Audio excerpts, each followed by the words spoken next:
Welcome to our channel. Today we how to restore Salesforce lead assignment rules after region changes, full guide step by step clearly.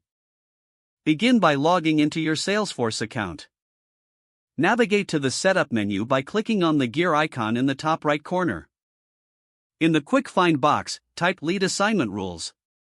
Select lead assignment rules from the drop-down list. Locate the existing lead assignment rules that need restoration. Identify the region changes that have affected these rules. Create a backup of the current lead assignment rules for future reference. Click on the rule you wish to restore. Review the criteria for lead assignments specified in the original rule. Make note of the original criteria that may have been altered. Adjust the criteria to reflect the previous specifications.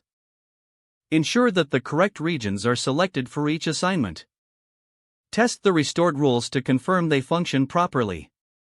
Monitor lead assignments for any discrepancies after implementation. Make further adjustments if necessary based on performance metrics. Document any changes made for future auditing purposes. Communicate the changes to relevant team members or stakeholders. Repeat this process for any additional lead assignment rules that require restoration. Conclude by verifying overall lead distributions to ensure alignment with regional needs. If the page does not load, refresh the browser or try again in a private or incognito window. Make sure you are using the correct email address, then retype it carefully to avoid small typos. If your password is not accepted, use the reset option and create a new strong password you can remember. Check your spam folder for verification or security emails, then complete any requested confirmation steps. Enable two-factor authentication if available to improve account security and reduce unauthorized access risk. After signing in, review your profile details so your contact information and settings are accurate and current.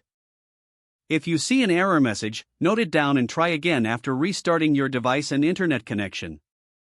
Log out when you finish, especially on shared devices, to keep your account and payment information secure. If the page does not load, refresh the browser or try again in a private or incognito window. Make sure you are using the correct email address, then retype it carefully to avoid small typos. Don't forget to like this video and subscribe to our channel for more step-by-step tech guides.